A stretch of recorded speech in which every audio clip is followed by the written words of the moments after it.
बच्चा जो तुम्हें देखते ही मेरी कोख में उमक आया। तुम मेरे चेहरे के सपाटपन से डर गए। तुमने उस बच्चे का हुस्न क्यों नहीं देखा? तुमने वो बात क्यों नहीं देखी जो तुम्हारी शर्ट पे बटन टाकना चाहती? तुम मेरे चेहरे की रंगत से डर गए। तुमने उस स्वेटर का उसका रंग क्यों नहीं देखा जो तुम्हारे लिए बुनना चाहती है?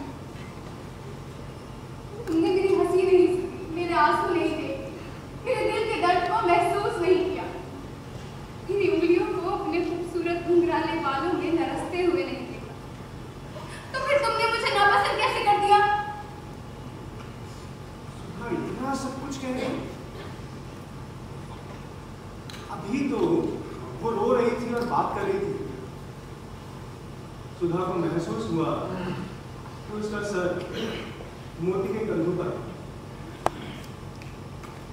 अब माँ बाप को सुधा में तब्दीली दिखने लगी, तो माँ बाप को लगा कि शायद ये किसी के इश्क में है, तो माँ ने जहेज इकट्ठा करना शुरू कर दिया था।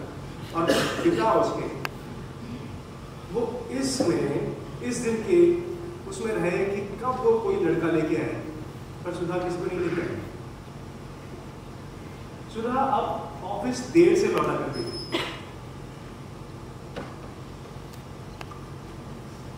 मुझे तो लगता है जरूर कोई बात है, जरूर किसी से मिलने जाती होगी।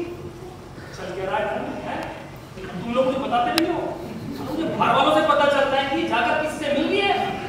रोटी कटवा के यही धुएं से मैं घर में, लेकिन तुम मेरा अंदर का नाम खराब करेगा। क्या बकवास है? बताते नहीं हो मुझे। शांत जाओ, आओ बैठो।